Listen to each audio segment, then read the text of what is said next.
Al-Imam Abdullah bin Abdurrahman Bafadal wa jami' syurahim muqaddimah wal muhasyin wal syuruh wa masyayikhihim adalah minatihim wa minanhum wa jami'il ulama wal awliya wa salihin wa mu'allifil kutub an-nafi'ah min masyariqil ardi ila maghribiha wa ila awliya hadil baldah wa ulama'iha wa sulahaiha wa man amara hadzal ribad sabiqan wa lahiqan wa ila arwah walidina masyayikhina wa man ahsana alaina wa jami'il muslimin muslimat wal mu'minina wal mu'minat innallaha yaghfir lahum wa yarhamhum wa yadkhuluhum jannah wa yad'u alaina wa ala muslimin barakatihim wa asrarihim wa anwarihim wa ulumihim wa nafahatihim fid dini wad dunya wal akhirah wa ila hadratin nabi Muhammad sallallahu alaihi wasallam.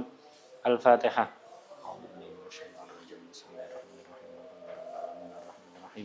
Maliki yaumiddin iyyaka na'budu wa iyyaka nasta'in ihdinas siratal mustaqim siratal ladzina an'amta 'alaihim ghairil maghdubi 'alaihim waladdallin amin. Bismillahirrahmanirrahim. Alhamdulillahirabbil alamin wassalatu wassalamu ala sayyidina wa maulana Muhammad wa ala alihi wa sahbihi ajma'in amma ba'd. Qala al-mu'allif al-Imam Abdullah bin Abdurrahman Bafadal radhiyallahu ta'ala anhu wa nafa'ana bihi wa bi ilumihi wa bi ilumina wa bi ilumi sairi salihin fid dharaini amin ya rabbal alamin. Fi kitabihil muqaddimah al-hadramiyah fi fasal adaril jum'ah wal jamaah ila qawlihi wa aklu muntinin ni'in illam tumkinhu izalatuh. Termasuk udurnya Jumatan dan jamaah adalah memakan makanan yang baunya tidak sedap, yang mentah. Dengan syarat illam tumkinhu izalatuh, kalau memang nggak bisa dihilangkan. Zaman dulu sulit. Orang makan jengkol, peti, itu baunya kan menyengat sekali kalau mentah. Atau bawang putih, bawang merah, itu baunya menyengat. Dan kalau hanya disiwaki sulit untuk hilang. Zaman dulu tidak ada sikat, tidak ada pasta gigi. Jadi agak susah. Kalau zaman sekarang agak mudah menghilangkan. Hatta untuk makan peti mentah, jengkol mentah, atau bawang putih, bawang merah, gampang untuk dihilangkan. Ada alat untuk kumur-kumur menghilangkan bau itu, ada pasta gigi, ada macam-macam sekarang. Nah, jadi udzur illam tumkinhu izalatu. Jika memang tidak mungkin untuk dihilangkan. Atau mungkin kata pasta gigi tetap bau ya, kayak tadi itu makan lobak bagi orang yang bersendawa habis itu ya. Karena kalau orang habis makan lobak, bersihkannya gampang dari mulut, tapi ketika bersendawa keluar bau yang dari dalam itu. Nah, bagi orang yang seperti itu, ya kalau memang nggak mungkin menghindari itu, udzur bagi dia. Atau ada pasta gigi atau yang lain. Karena baunya bukan dari mulut, baunya dari dalam lambung ketika bersendawa. Nah, di sini dikatakan aklu muntinin, makan makanan yang bau, yang menyengat, baunya tidak nyaman, yang ni'in, yang mentah. Lah kalau matang bagaimana? Nah, sama, kalau matang tapi baunya masih menyengat, udzur juga. Dengan catatan tidak bisa dihilangkan. Jadi kalimat mentah ini karena biasanya kalau memang mentah itu baunya menyengat sekali kayak peti, jengkol ya. Kalau mentah itu menyengat sekali, kalau matang berkurang. Bawang juga begitu. Kalau mentah menyengat sekali. Kalau matang itu sudah berkurang. Tapi jika seandainya ada makanan hatta matang tetap baunya menyengat dan tidak bisa dihilangkan, udzur juga. Makanya di sarannya dikatakan au madbukhin baqiya lahu rihun yu'dhi. Atau sudah matang tapi masih menyisakan bau yang mengganggu. Nah, ini udzur ini. Dengan catatan tadi itu ilam yumkinhu izalatuh. Nah, kenapa kok udzur? Karena ada larangan. Orang yang baunya nggak sedap untuk masuk masjid itu dilarang. Itu ada larangan. Linnahyi an dukhulil masajid liman akala dzalik. Nah, jadi orang yang makan makanan yang baunya tidak sedap itu dilarang. Ada hadis melarang orang itu untuk masuk masjid. Tapi jika memang baunya masih mengganggu. Kalau sudah bisa dihilangkan ya enggak. Wa ulhiqa, apa khusus makanan ini? Kalau badannya yang bau atau pakaiannya yang bau misalnya, atau habis menyentuh, enggak makan, nyentuh aja, kayak penjual dagingnya atau tukang sembelih. Tukang sembelih kan baunya kambing kita tahu kan? Itu enggak tahu. Besok dicoba ya. Nah, jadi kambing orang nyembelih, bau kambingnya nular ke dia. Dia enggak makan. Tapi kalau habis nyembelih kambing nggak mandi, nggak ganti pakaian, baunya menyengat, udzur dia untuk jamaah Jumatan. Hilangkan dulu. Kok telat jamaah kalau mandi dulu, ganti pakaian dulu telat, ahsan. Ini udzur daripada mengganggu orang lain yang jamaah. Atau badannya. Hadis itu dikatakan wa ulhiqa bi akli dzalik. Apa khusus makan? Enggak. Wa ulhiqa bi akli dzalik kullu dzikarihin min badanihi au mamasihi. Disamakan dengan orang yang makan makanan yang tidak sedap adalah orang yang semua yang baunya nggak sedap, itu badannya baunya tidak sedap, Au masihi, atau dia habis bersinggungan, walaupun tidak makan, bersinggungan, nyentuh atau apa, sesuatu yang baunya tidak sedap. Contohnya kadhi sinanin, orang yang bau badannya itu nggak sedap. Sebagian orang itu baunya itu luar biasa ya. Itu hatta habis mandi keringetan sedikit langsung baunya itu semerbak. Itu. Bukan semerbak mewangi, itu semerbak membusuk ya. Bau bangkai. Sebagian orang kayak gitu. Ini udur itu ketika bau itu. Wakasabin, kasabin tukang sembelih, yaitu tadi tukang jagal, habis nyembelih kambing, nyembelih sapi. Nah, itu kan apa? Baunya nempel itu ke badan itu. Kalau mau jamaah atau jumatan, mandi dulu, ganti pakaian dulu. Telat, enggak apa-apa telat, udur. Jangan masuk masjid, tapi kemudian mengganggu orang. Begitu juga bau badan. Nah, karena itu, kalau mau ke masjid itu ya diatur. Kalau badannya bau ya mandi dulu. Kalau pakaiannya bau ganti. Jangan pergi ke masjid pakaiannya pakaian yang habis dipakai tidur. Ketika tidur mengeluarkan liur walet, ya. Oh, baunya ndak karu-karuan. Dipakai ke masjid, ya gantilah. Baru tadi pakai. Nanti dipakai lagi tidur enggak apa-apa. Itu biar ngundang jin ya. Baunya nggak sedap itu. Jangan dipakai ke masjid. Ke masjid pakaian yang dipakai tidur. Apalagi habis keringetan cuaca panas ya. Baunya menyengat, jangan. Itu. Mengganggu orang nggak boleh. Sebagian orang begitu. Oh, baunya itu luar biasa ya. Nah, itu. Jadi kalau mau ke masjid, mau hadir perkumpulan kebaikan, apa dares, apa majelis khair, majelis maulid, majelis apapun tahlilan dan seterusnya, itu kalau badannya bau mandi dulu. Kalau pakaiannya bau ganti. Belum kotor, hatta belum kotor bau. Jangan dipakai kumpul sama orang, ya. Nah, ganti dulu. Itu Islam itu ngajarkan itu. Jadi dinun nadhafah. Islam itu dinun nadhafah. Karena itu, begitu juga orang yang punya penyakit, yang penyakitnya itu mengganggu orang lain, dilarang ke masjid itu. Seperti orang yang punya penyakit menular, dilarang ke masjid. Wa min samma muni'a nahwu ajdam wa abras mim mukhalatatin nas. Jadi orang yang punya penyakit menular tidak boleh dekat-dekat sama orang lain. Oh, penyakit takdir Allah. Ya memang benar, semua takdir Allah. Tapi namanya orang kan harus ikhtiar. Jadi orang yang punya penyakit menular tidak boleh dekat-dekat dari orang lain. Itu seperti orang judam. Judam itu penyakit lepra. Itu penyakit kusta, naudzubillah ya. Itu penyakit kusta itu biasanya daging elek, kata orang Jawa itu daging elek, dagingnya jelek. Itu. Jadi biasanya memerah, lama-lama menghitam, lama-lama rontok dagingnya itu. Nah, itu nular itu. Nah, ini dilarang dekat-dekat sama orang. Wa abros atau orang yang punya penyakit baros. Baros itu belang. Belang biasanya warnanya beda sama agak apa putih-putih gimana gitu. Ya, beda sama warna kulit lainnya. Itu peredaran darahnya tidak bagus ada di situ. Itu juga nular. Ini jangan dekat-dekat sama orang. Itu jangan dekat-dekat sama orang, dilarang. Gitu. Itu semuanya bau badan yang nggak sedap, pakaian yang baunya tidak nyaman, mulut yang baunya tidak enak gara-gara makan makanan yang baunya mengganggu. Itu udzur seperti di atas itu illam tumkinhu izalatuh. Kayak jika memang tidak mungkin maksudnya tidak mudah. Tidak mudah untuk dihilangkan. Kalau mudah untuk dihilangkan, maka tidak jadi udzur. Kemudian sebagaimana kemarin juga sudah disinggung, makan makanan yang baunya tidak sedap, atau habis nyentuh barang yang baunya nggak nyaman, mengganggu orang. Ini udzur jika memang tidak disengaja untuk jadi udzur. Jadi kebetulan antum makan bawang, makan peti, makan jengkol. Habis kok tidak bisa dihilangkan. Kebetulan. Waktunya jamaah Jumatan udzur. Tapi kalau memang direncanakan, ini mau jamaah ini, anak kepingin udzur. Apa? Makan peti. Dia tahu kalau makan peti habis itu susah untuk dihilangkan baunya ya. Atau makan lobak. Dia tahu kalau habis makan lobak sering bersendawa. Itu baunya kayak bau isi akhirnya ya. Nah, itu kalau disengaja direncanakan, anak mau sengaja makan makanan yang baunya nggak sedap, anak sengaja mau nyembelih kambing, sekiranya baunya nempel ke badan anak, pakaian anak, nanti jamaah nggak nututi, biar udzur. Kalau seperti itu tidak udzur. Kalau direncanakan, diniatkan untuk jadi udzur, malah nggak jadi udzur. Sebagaimana di sarannya dikatakan, na'am, in akalahu, because di isqati nahwil jum'ah. Kalau dia makannya memang bertujuan untuk menggugurkan semisal Jumat atau jamaah, maka wajib alaihi izalatu, wajib untuk dihilangkan.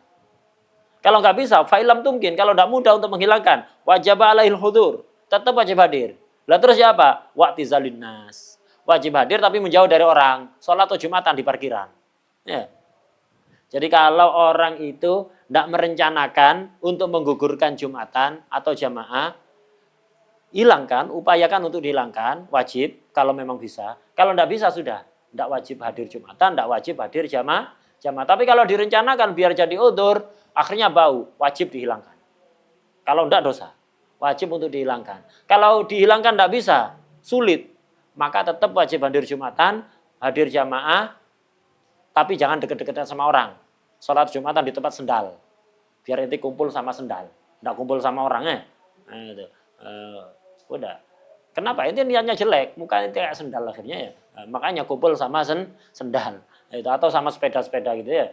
Itu di parkiran begitu. Salah di situ, menjauh dari orang, tetap wajib hadir Jumatan dan jamaah. Kemudian ya apa sih hukum makan makanan yang baunya nggak sedap itu dikatakan di sini. Qala Syarqawi, wa aklu dirihin karihin, itu. Makan makanan yang baunya mengganggu, tidak sedap, itu bisa makruh. Kapan makruh? Untuk 3 orang.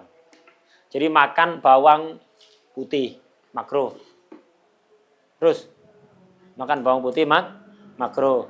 Bawang merah, makruh. Biasanya ditaruh di kecapnya sate ya. Ya apa enggak? Makruh. Makan peti, makruh. Makan jengkol, makruh. Makan lobak bagi orang yang sering bersendawa, akhirnya baunya mulutnya kayak WC ketika bersendawa ya. Itu makruh. Nah, makan makanan apapun yang baunya nggak sedap, itu makruh. Makan duren, di komunitas orang yang nggak suka baunya duren. Kalau antum suka kan baunya duren kan ya? Nggak suka, makannya suka. Baunya nggak suka ya. Orang-orang yang anti duren itu kena baunya duren pusing dia. Mau muntah. Nah, makan kayak gitu, makanan-makanan itu makruh. Jadi makan makanan yang baunya tidak sedap, hukumnya makruh. Ini naim. Lista akhir. La tadri. Kif ma akhbar tuh? Hah? Leis. This is. Nah, jadi makan makanan yang baunya tidak sedap itu hukumnya makruh bagi 3 orang. Pertama, wa aklu dirihin karihin liman bil masjid. Bagi orang yang ada di masjid makruh, makan durian di masjid makruh ya. Baunya menyengat kan? Mengganggu apa enggak? Terganggu orang dengan baunya durian. Kalau ikut makan seneng dia, kalau tidak ikut makan sumpek dia ya, dikasih baunya do ya. Itu makruh ya. Makan makanan yang baunya enggak sedap, makan sate yang kecapnya ada bawangnya mentah itu, makruh itu. Jadi makan makanan yang baunya tidak sedap ada di dalam masjid hukumnya makruh. Bikin makanan di masjid, makan di masjid, baunya tidak sedap makruh kayak ikan lautnya, ikan laut yang bau khususnya yang baunya menyengat itu makruh itu dalam masjid. 1, yang makruh bagi siapa? Liman bil masjid, bagi orang yang ada di dalam masjid. Nomor 2, au yuridu dukhulahu walam tashul izalatuhu, atau mau masuk masjid. Jadi bagi orang yang mau masuk masjid dan sulit untuk menghilangkan baunya, ini juga makruh. Jadi yang sudah di dalam masjid makruh, baik mudah dihilangkan atau enggak mudah dihilangkan, makruh. Kedua, atau dia mau masuk masjid kalau memang sulit untuk dihilangkan baunya, makruh. Makannya makruhun. Yang nomor 3 yang makruh wakada li ghairihi. Orang yang enggak di dalam masjid, enggak mau masuk ke masjid, ya di rumah. Makan makanan yang baunya menyengat itu makruh dengan catatan. In wajada ghairahu yakumu maqamahu fi nahwi ta'addum bihi, kalau masih menemukan makanan yang lain, alternatif yang lain. Walam tatuk nafsu ilai, dan dia enggak kepingin. Kalau kepingin enggak makruh. Bagi orang enggak kepingin. Ada makanan lain. Jadi antum ada makanan lain dan antum enggak kepingin sebenarnya untuk makan bawang itu. Antum makan bawang makruh. Ya, sate, kecapnya yang ada bawangnya itu. Makanan lauk yang lain ada. Dan antum enggak kepingin untuk makan bawang. Cuman ya biar sama-sama orang aja. Namanya orang makan sate, ya dikasih kecap sama bawang yang mentah itu. Tiru-tiru. Nggak kepingin dia. Ya. Dan ada lauk yang lain. Walam yuzilhu qoblal ijtima. Dan dia tidak menghilangkan sebelum kumpul sama orang. Itu makruh. Jadi yang kena makruh makan bawang dan semisalnya makanan-makanan yang menyengat itu. Hukumnya makruh bagi 3 orang. Orang yang di dalam masjid, orang yang mau masuk masjid, dan sulit untuk menghilangkan. Yang ketiga, orang nggak di dalam masjid, nggak mau masuk masjid, cuma ada lauk yang lain, dan dia nggak kepingin. Kalau dia suka makanan itu, nggak makruh. Nggak makruh. Tapi nanti kalau mau masuk masjid dihilangkan. Udah, ini udzur di antara udzurnya Jumatan dan jamawa klumuntinin ni'in illam tumkinhu izalatuhu. Yang terakhir yang disebutkan di sini, yang disebutkan di matan, termasuk udzurnya Jumatan dan jamaah adalah wataktiru suku fil aswaq. Jadi ada tetesan-tetesan dari atapnya pasar. Jadi lewat pasar, jalannya menuju masjid itu lewat pasar. Lah ada tetesan-tetesan air dari atapnya pasar. Itu juga udzur Jumatan dan jamaah. Kenapa? Karena biasanya najis. Atapnya pasar kan namanya pasar, tempatnya segala macam kan. Biasanya di atas atap itu banyak burung-burung mengeluarkan kotoran kan ya. Di atap-atap pasar. Sehingga kalau ada tetesan dari atapnya pasar itu biasanya najis. Walaupun kita tidak was-was kalau ketetesan, tidak tahu najis apa nggak usah dilihat. Kalau dilihat bikin najis nanti ya hangu paling enggak. Tidak usah dilihat. Kalau antum tidak tahu ini tetesan ini najis apa enggak, suci alaslu atoha. Atau kalau antum intip, waduh netesnya itu melewati kotoran burung najis, siapa suruh lihat? Fudul ente ya, fudul. Salah sendiri ngelihat. Ngapain ente ngelihat ya? Ngapain ngelihat? Betul. Jadi najis gara-gara ngelihat. Enggak usah dilihat udah. Gitu. Ada orang buang air dari loteng, kena antum. Enggak usah nanya najis apa enggak, udah enggak tahu. Enggak tahu ya sudah suci. Kayak di Tarim. Itu di Tarim hatta harimnya itu ngerti fikih. Nah, sebagian orang ngelewati gang-gang lorong di Tarim itu, tiba-tiba ada orang buang air dari atas. Kena orang yang lewat ini. Nah, orang yang lewat ini fudul nanya, "Woi, yang inti lempar itu air itu suci apa najis?" Akhirnya dijawab, "Su'aluka najasahu." Pertanyaan inti bikin najis. Inti kalau tidak nanya suci, inti tidak tahu kan? Suci. Gara-gara nanya jadi najis jadinya. Gara-gara ente nanya. Itu. Su'aluka najasahu. Ya. Ente nanya, ngapain nanya? Itu juga tetesan di pasar itu, kalau kita tidak tahu najis apa enggak, suci. Tapi biasanya najis.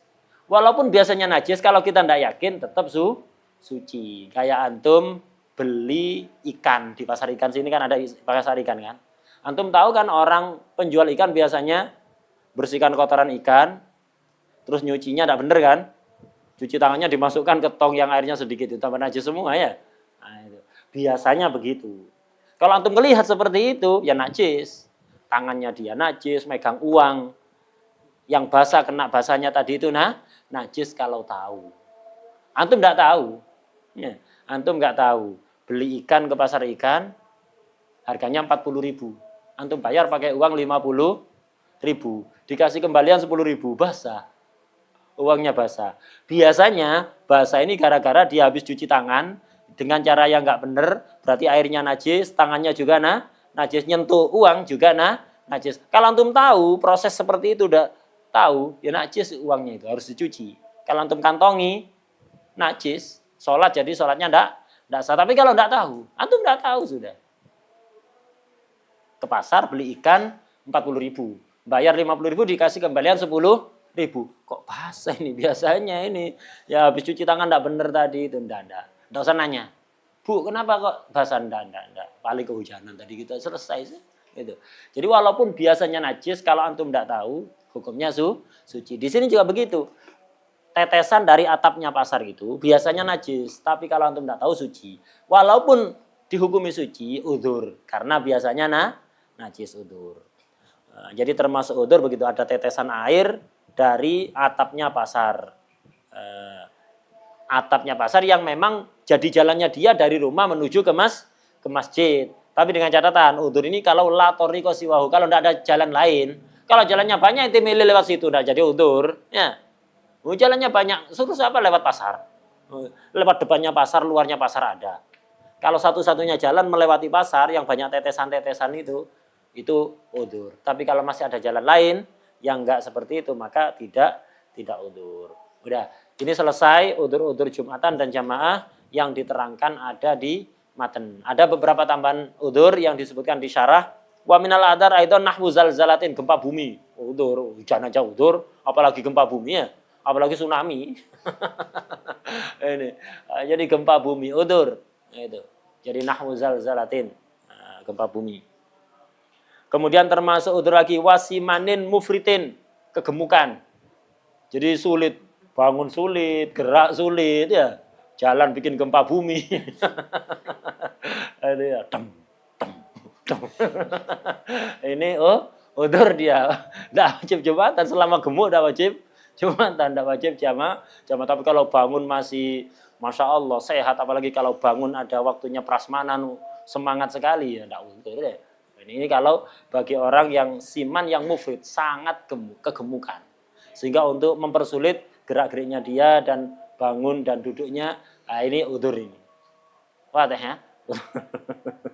Wasimanin mufrid itu. Kemudian termasuk udzur wasa'yin fistirdadi malin yarju husulahu. Sedang upaya ngambil hartanya dia yang ada kemungkinan berhasil. Jadi misalnya ada orang punya utang ke antum, dicari ngilang. Kayak jin ya. Habis utang waktunya bayar ngilang, dicari-cari nggak ketemu. Lah tiba-tiba kok ketemu. Perjalanan menuju masjid ketemu, loh ini yang utang. Kalau jamaah dulu hilang ini, nanti hilang lagi ya. Casper ini. Ya, golongan jin ini ya. Kalau ditinggal jamaah dulu hilang lagi kesempatan ini. Uangnya mana? Si jamaah enggak. Jamaah nanti sama anak ya. Jamaah sama anak nanti. Sekarang bayar dulu utangnya. Oh iya ya. Enggak ada cash, ada ATM. Bawa ATM, bawa ayo. Tak antar ke ATM. Gitu. Jadi kalau ada harapan hartanya itu kembali, maka udzur Jumatan dan jamaah. Wadah ya? Kemudian lagi wa'ama liman lam yajid qa'idan walau bi ujratin wajadaha. Wa in ahsanal masya bil asa. Itu buta yang enggak nemu orang yang nuntun. Jadi orang buta enggak nemu orang yang nuntun untuk ke tempat jamaah, udzur itu. Bisa jalan sendiri pakai tongkat. Iya, jalan sendiri pakai tongkat kan enggak sama dengan dituntun orang. Kalau dituntun orang tahu kan ada lobang, ada tembok, ada apa. Kalau tongkat kan bisa jadi dia tongkatnya di sini, sumurnya di sini. Aman. Belum. Itu kan udah aman ya. Karena itu udzur. Karena itu udzur. Udzur secara fikih ya, tapi sebaiknya jangan. Kalau memang masih bisa tetap berangkat. Seperti Sayyidina Abdullah ibnu Ummi Maktum. Ya, salah satu muadzin Rasulullah SAW, muadzinnya Rasulullah, ada Sayyidina Bilal, ada Sayyidina Abdullah ibnu Ummi Maktum. Ini buta. Sayyidina Abdullah ibnu Ummi Maktum radhiyallahu anhu. An sahabati ajmain. Itu buta.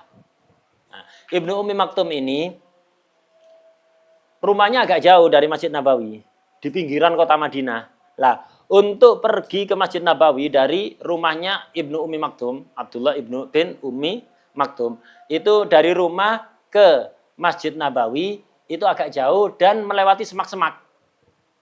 Yang di situ ada kalajengking biasanya, di semak-semak itu. Ada kalajengking, ada ular, ada lubang juga. Nah, Ibnu Ummi Maktum ini akhirnya izin ke Rasulullah. Ya Rasulullah, saya itu rumah saya buta. Rumah saya jauh dari masjid Anda. Kemudian kadang-kadang saya tidak temukan tukang nuntun. Saya izin ya nggak ikut jamaah bersama Anda. Akhirnya, oh ya tak izini. Diizini oleh Rasulullah SAW. Baru berjalan beberapa langkah, dipanggil lagi. Abdullah bin Maktum, ente dari rumah dengar nggak adzan dari Masjid Nabawi? Dengar. Kalau dengar nggak usah. Tiap hari tetap berangkat. Disuruh berangkat. Padahal buta. Rumahnya lumayan jauh di pinggiran Madinah ke Masjid Nabawi. Terus antara rumah dan Masjid Nabawi terpisah oleh semak-semak. Yang di situ ada kalajengking, ada ular ya. Nggak nemu yang nonton, tetap berangkat. Disuruh berangkatlah seperti itu. Eman-eman. Ya. Eman-eman, apalagi jamaah di Masjid Nabawi bersama Rasulullah Sallallahu Alaihi Wasallam. Eman-eman. Itu pun tidak dikasih udzur. Padahal seperti itu kan, nggak dikasih udzur. Karena Rasulullah SAW ingin yang sempurna untuk Ibnu Ummi Maktum ini. Ibnu Ummi Maktum ini orangnya buta, itu orangnya buta. Tapi disebut dalam Al-Quran di ayat apa? Abasa wa tawalla anja'ahul a'ma wa ma yudrika la'allahu yazakka. Kebanyakan tafsir di sini kurang layak untuk makomnya Rasulullah SAW. Kebanyakan tafsir menafsiri ayat ini dengan tafsir yang kurang layak dengan makomnya Rasulullah SAW. Dikatakan yang abasa mengercitkan wajah, jadi merengut. Apa maduranya merengut? Hah? Apa maduranya merengut? Hah? Hah? Bukan. Apa itu? Nyeroteng. Nyerotengnya apa? Mengercitkan wajah, jadi ya cemberut ya, cemberut. Abasa watawala berpaling. Anja ulama ketika datang kepada beliau orang buta, yaitu Abdullah bin Ummi Maktum. Rata-rata tafsir, antum baca kalau ada 100 tafsir, insya Allah yang 99 tafsirnya seperti itu.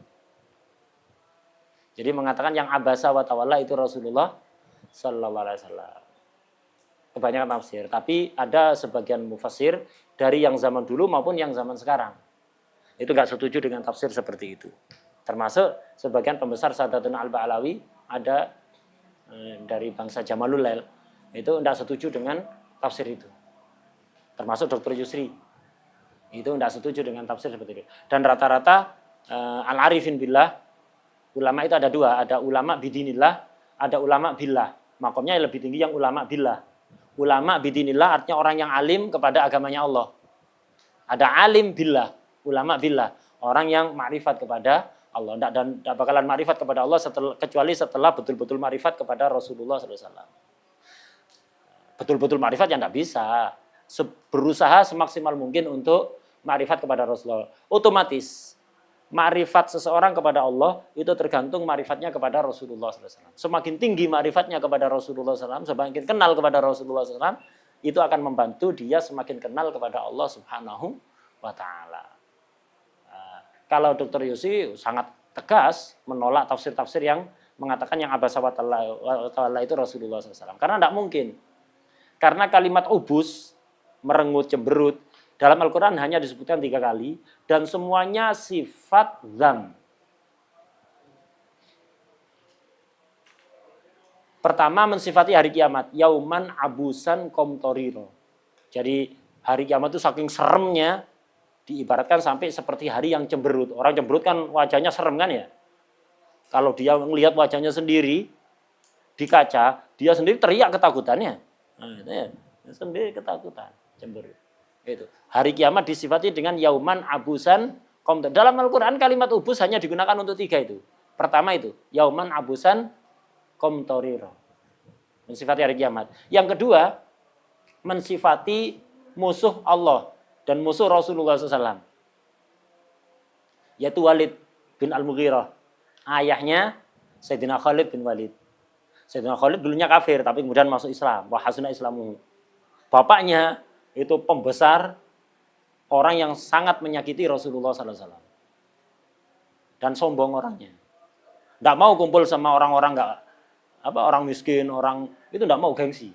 Duduk bareng, duduk toh. Bareng orang fakir, bareng orang miskin, bareng budak, bareng orang yang berkebutuhan khusus kayak orang buta, tidak mau.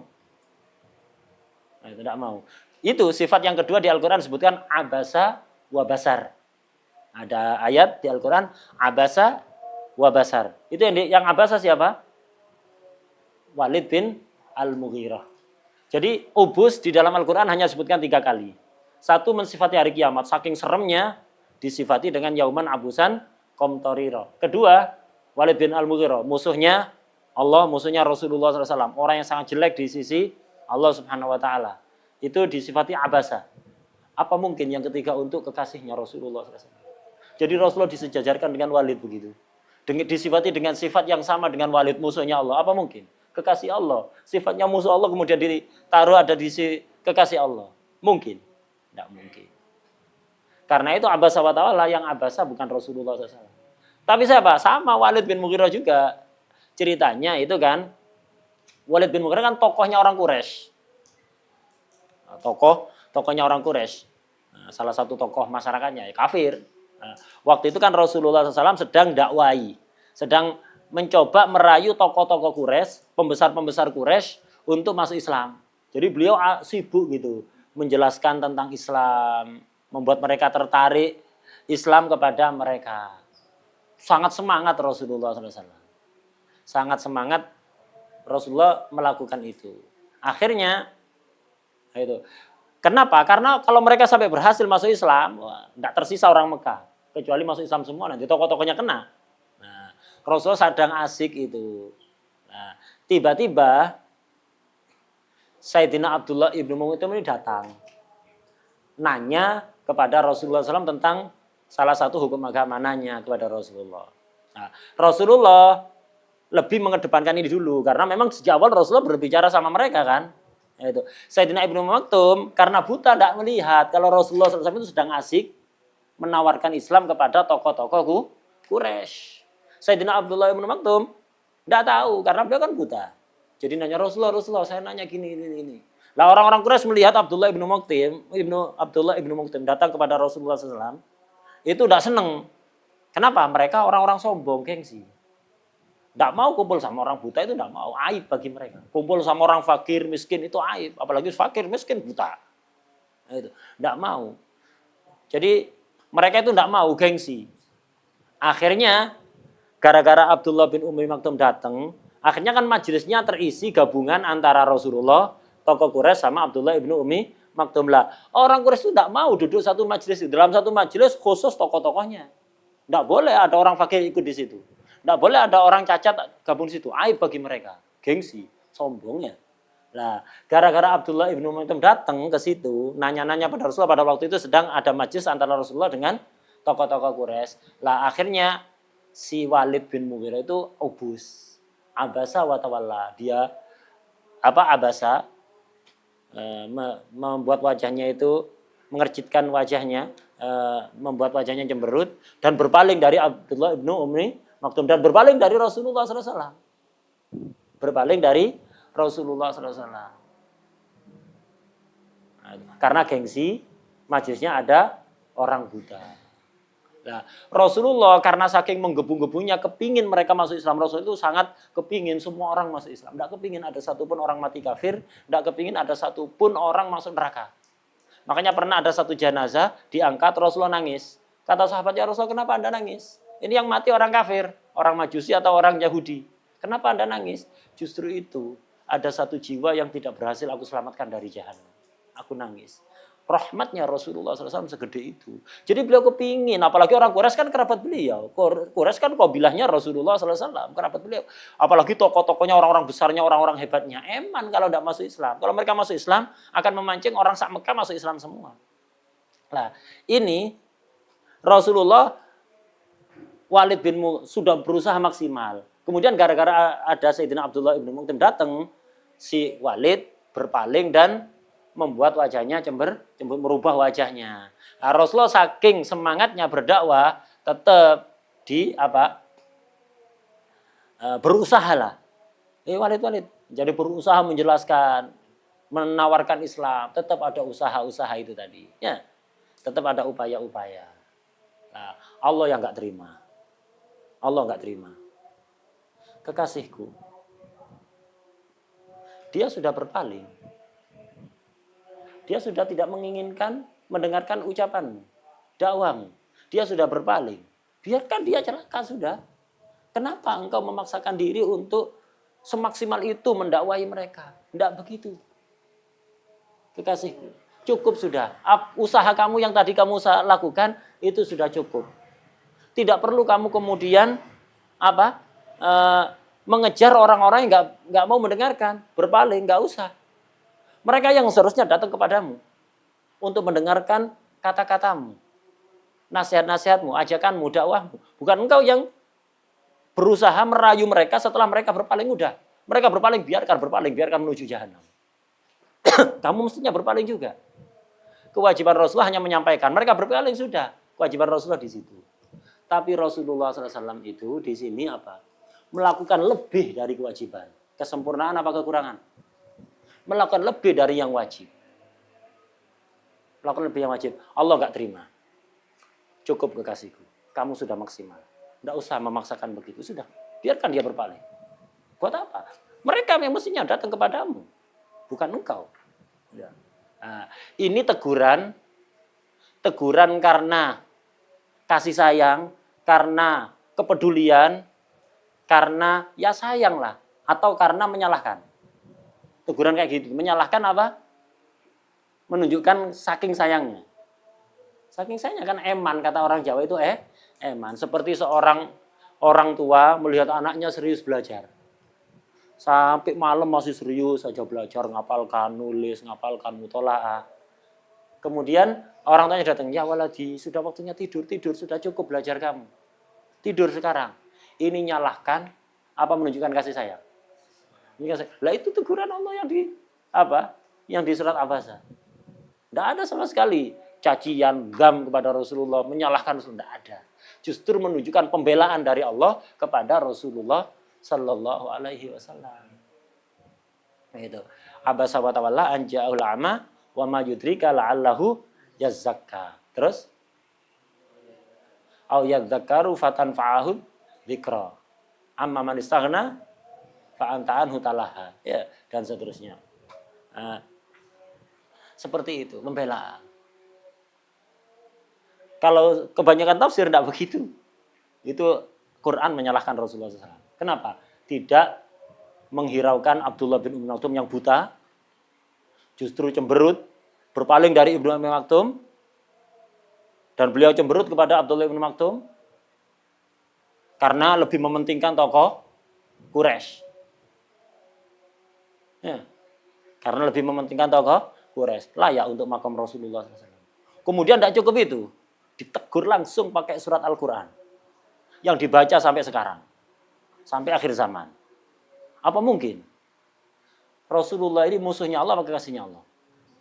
Kekasihnya Allah. Apa mungkin kekasihnya Allah ditegur dengan surat Al-Quran, nas Al-Quran, sorry, dibaca setiap zaman? Ibaratnya ada orang, punya orang sangat dekat, sangat disayangi, ditegur di hadapan orang banyak, live streaming, dan bisa ditonton sampai kapanpun. Apa mungkin? Orang kalau sayang, itu, apalagi orang bijak. Allah maha bijak apa enggak? Maha bijak. Apa mungkin orang bijak menegur dengan sangat keras, tegas, orang yang sangat dekat dengannya, yang sangat disayangi, hanya gara-gara kesalahan sedikit. Di hadapan orang banyak, live streaming bisa ditonton di mana-mana. Mungkin? Bijak? Enggak mungkin. Enggak mungkin bagi Allah, enggak mungkin bagi Rasulullah SAW. Ya, enggak mungkin. Lu kebanyakan tafsir begitu. Allah melihat. Hatta kebanyakan tafsir seperti itu. Tidak mungkin seperti itu. Ya. Yang di rata-rata tafsir begitu. Jadi Rasulullah dikisahkan di situ itu, Rasulullah sibuk dakwai orang Quraisy, Ibnu Ummi Maktum nanya, agak maksa nanyanya. Karena orang buta kan tidak ngelihat kan. Rasulullah tolong jelaskan ini. Rasulullah sibuk ngurusi yang orang Quraisy ini. Maksa tetap. Akhirnya Rasulullah cemberut pada Abdullah bin Mut'im, berpaling dan tidak menghiraukan, lebih mementingkan tokoh-tokoh Quraisy. Ya. Kayak lebih mengedepankan orang-orang kaya dan mengabaikan orang nggak mampu ya? Mungkin. Nggak mungkin. Kemudian ditegur dengan keras dengan Al-Quran. Allah SWT anja ulama dibaca sampai akhir zaman ya. Kemudian apa? Setiap ada hadis mengatakan setiap Rasulullah SAW ketemu Abdullah bin Ummi Maktum selalu disambut dengan gembira setelah itu. Setelah turunnya ayat Abasa wa tawalla, disambut gembira oleh Rasulullah dengan ucapan apa? Marhaban biman lamani fihi rabbi. Kebanyakan mufassirin mengartikan ini, selamat datang orang yang gara-gara dia aku disalahkan oleh Tuhan. Setiap ketemu Ibnu Ummi Maktum, selamat datang orang yang gara-gara dia aku disalahkan oleh Tuhan. Itu rata-rata mufassir mengartikan begitu. Sayyusri tidak mau. Kata Sayyusri bukan begitu mengartikan hadis itu. Selamat datang, wahai orang yang gara-gara dia aku dibela oleh Tuhan. Aku ditegur oleh Allah, tegurannya menyalahkan apa kasih sayang tadi itu. Kayak orang tua yang negur anaknya tadi karena serius sekali belajarnya itu. Sampai memaksakan diri. Itu negur sayang apa negur menyalahkan? Nah itu. Jadi ngartikan yang tepat bukan selamat datang, wahai orang yang gara-gara dia aku disalahkan oleh Tuhan. Tidak begitu ngartikannya. Selamat datang, wahai orang, yaitu Sayyidina Abdullah bin Ummi Maktum. Selamat datang, wahai orang yang gara-gara dia aku dibela oleh Allah Subhanahu Wa Taala. Kekasihku, bukan kewajibanmu. Cukup, kewajibanmu sudah berusaha maksimal ngajak mereka. Tidak mau, sudah biarkan jahanam mereka. Itu ya. Kamu sudah, ngurus yang lain sudah. Tidak perlu memaksakan diri, melakukan lebih dari kewajiban. Dan harus begitu, setiap ada ayat yang berkaitan dengan Rasulullah SAW, hati-hati, jangan ngawur. Lu ada di tafsir nanti dulu. Kemuliaan Rasulullah SAW lebih harus dikedepankan nomor 1. Antum, kita ini mufassir ini. Kita tidak setuju dengan kalau mereka suladab. Antum suladab mereka. Jaga adab bersama mufassirin. Kemudian suladab pada Rasulullah SAW. Siapa yang lebih berhak untuk dijaga adabnya? Ismatun Nabi itu qat'i. Akidah yang harus diyakini. Bahwa Nabi itu maksum. Seluruh Nabi, apalagi Sayyidul Anbiya SAW. Maksum. Itu akidah yang nggak bisa ditawar. Sementara pemahaman mufassir itu dhani, mungkin benar, mungkin salah. Dan tidak ijma, mufassir tidak ijma. Kecuali kalau ijma, qat'i sudah ya. Tidak sepakat mufassir dengan tafsir seperti itu. Karena itu harus mengedepankan yang yakin maksumnya Nabi itu mesti, yakin. Kebenaran pemahaman sebagian mufassirin itu mungkin benar, mungkin tidak. Dhani. Wadah ya. Harus lebih. Dan banyak seperti itu. Semua ayat yang berbicara tentang para nabi, khususnya Sayyidul Anbiya, harus hati-hati menafsirkannya, memahaminya. Walaupun ada di tafsir, kalau terkesan merendahkan nabi siapapun, kita nggak terima. Nabi siapapun, apalagi Sayyidul Anbiya, kita nggak terima. Nah, Sayyidina Ali bin Abi Thalib karramallahu wajhah waradhu alaihi salam, beliau mengatakan, idza huddistum an Rasulillah sallallahu alaihi wasallam fadhunnu bihi ma huwa atqa wa ahya. Kalau kalian mendengar cerita tentang Rasulullah SAW, Al-Quran, ayat menceritakan Rasulullah SAW, hadis menceritakan Rasulullah SAW, atau kitab-kitab sirah menceritakan Rasulullah SAW, tafsir menceritakan Rasulullah SAW, maka idza huddistum an Rasulillah SAW, jika kalian mendengar cerita tentang Rasulullah SAW, fadhunnu, maka dhonlah kalian, fadhunnu bihi, dhonlah pada Rasulullah, mahu ahya. Dzonlah pada Rasulullah sesuatu yang ahya, ai aufaku bihayatihi, yang lebih cocok dengan hayahnya Rasulullah SAW, wa atqa, yang lebih cocok dengan ketakwaan Rasulullah SAW. Hayahnya Nabi apa sama dengan hayahnya kita? Hayahnya Nabi apa sama? Rasulullah SAW sendiri mengatakan, lastu ka hayatikum. Nabi itu kan ketika setiap kadang puasa 2 hari berturut-turut, kadang 3 hari berturut-turut, tidak makan, tidak minum sama sekali. Kita tidak boleh 2 hari puasa tanpa buka puasa sama sekali itu. Puasa 2 hari nyambung, tidak boleh, haram. Sahabat ketika diharamkan itu, melihat Rasulullah kadang-kadang 3 hari tidak makan sama sekali, tidak minum sama sekali. Akhirnya ya Rasulullah, Anda melakukan wisal, tapi Anda melarang kami wisal. Ini bagaimana? Bukan protes, bukan. Tapi nanya. Akhirnya kata Rasulullah SAW, lastu ka hayatikum. Aku tidak sama seperti hayat kalian. Hayatku, keadaanku tidak sama dengan keadaan kalian. Abitu inda rabbi yut'imuni wa yaskin. Aku itu bermalam tanpa makan, tanpa minum, dikasih minum oleh Allah, dikasih makan oleh Allah. Artinya dikasih nutrisi makanan, dikasih seolah-olah aku minum, seolah-olah aku makan, tanpa makan. Lastu kahiyatikum. Makanya Nabi itu hatta lapar, perutnya kempes, iya. Tapi kekuatannya tidak berkurang. Wajahnya tetap ceria, berseri-seri. Kalau kita habis sahur, Masya Allah, seger luar biasa. Secara sasar. Secara sasar. Sama nggak seperti ketika habis sahur? Beda total, 360 derajat ya. Nabi enggak. Hatta 3 hari enggak makan. Hatta seminggu enggak makan. Enggak berubah wajah sama sekali. Suaranya enggak menjadi pelan. Wajahnya tetap berseri-seri, bersinar. Sangat indah, sallallahu alaihi wasallam. Kekuatannya enggak berkurang sama sekali. Makanya ketika perang Khandaq, kan gali parit itu sangat dalam itu. Sahabat itu kalau nemu batu tidak bisa dihancurkan, lapor pada Rasulullah, ya Rasulullah ada batu keras, nggak ada yang sanggup. Rasul yang sanggup memecahkan. Padahal waktu itu perutnya diganjel batu 3. Dalam kondisi sangat lapar. Tapi kalau ada batu gede tidak bisa dihancurkan oleh sahabat, Rasul yang menghancurkan. Hatta sahabatnya kencang nggak kuat. Rasulullah dalam keadaan sangat lapar, itu kuat. Sallallahu alaihi wasallam. Lastu kayatikum tidak sama. Karena itu kalau menafsirkan cerita tentang Nabi, jangan disamakan dengan keadaan kita. Keadaan beliau nggak sama, harus dibedakan. Wa'atqa, yang lebih sesuai dengan kata-kata beliau. Apa sama takwanya beliau dengan yang lain? Tidak sama.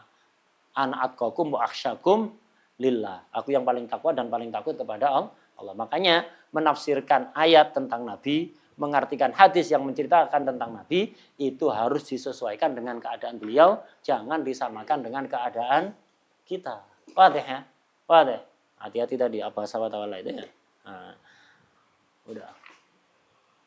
Tadi sudah dibahas, ini belum datang. Termasuk udurnya jamaah sama Jumatan as-siman al-mufrid.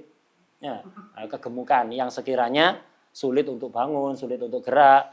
Nah, itu yang udur. Tapi kalau gampang untuk gerak, apalagi kalau pas waktunya bangun untuk prasmanan, itu paling semangat sekali lah. Itu tidak udur seperti itu ya.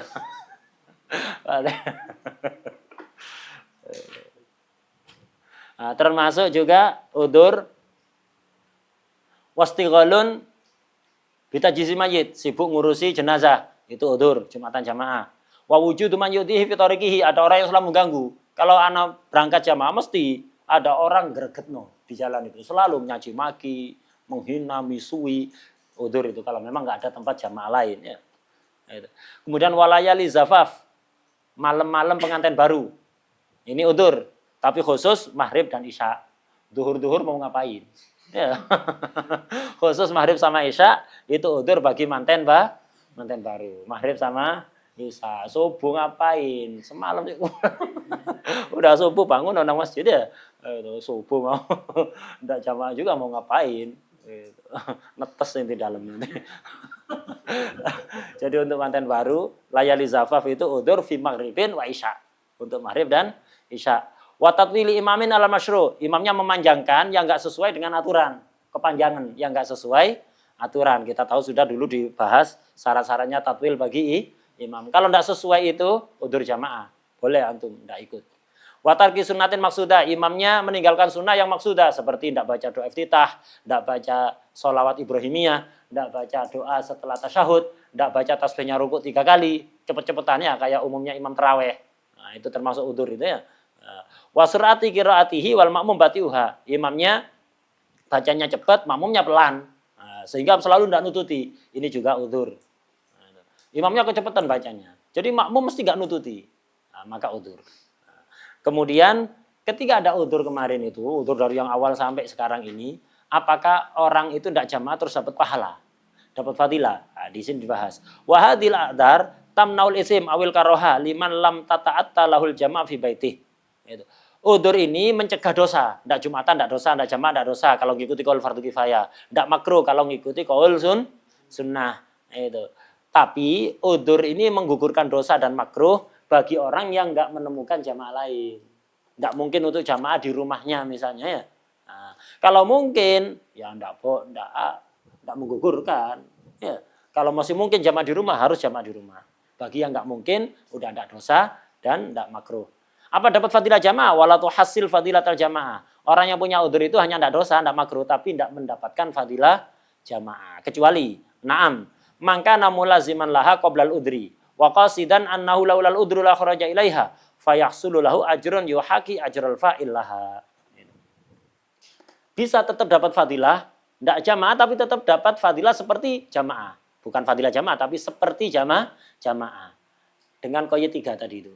Apa? Pertama, dia tidak bisa melakukan jamaah di rumah. Kedua, apa? Dia biasanya jamaah, sebelum ada udzur itu biasanya jamaah. Cuman karena sekarang ada udzur, sakit atau hujan, akhirnya terpaksa enggak jamaah. Jadi syarat pertama, untuk tetap dapat fadilah seperti seorang yang jamaah, bukan fadilah jamaah, seperti yang didapatkan oleh orang jamaah, tuhaki, yang sama, seperti. Pertama itu, enggak mungkin untuk jamaah di rumah. Kedua, sebelum adanya udzur, dia kebiasaannya jamaah. Ketiga, itu di hati itu ada rasa penyesalan. Itu. Laulal udru la kharaja ilaihi wa qasidan, ada niat yang kuat dalam hati ini gara-gara udur. Seandainya enggak ada udur, anak akan berangkat. Tapi karena udur terpaksa, wis gimana lagi? Seandainya enggak ada udur, anak bakalan berangkat. Nah, ini tetap dapat fadilah seperti orang yang jamaah. Bukan fadilah jamaah, seperti orang yang jamaah. Wadah ya? Kalau biasanya nggak pernah jamaah, waduh, anak sakit. Seandainya enggak sakit jamaah nah ini. Karena sakit tidak jamaah, kadzab. Tidak dapat fadilah ya, sama sekali tidak dapat fadilah. Atau orang memang biasanya malas. Ini udur aneh. Coba ndak udur, anak berangkat kan, tapi itu hatta ndak udur sering nggak berangkat memang. Kan nggak khorot ya, anda dapat fadilah. Atau masih mungkin jamaah di rumah, maka dia tetap kena kewajiban. Wallahu a'lam al-Fatihah.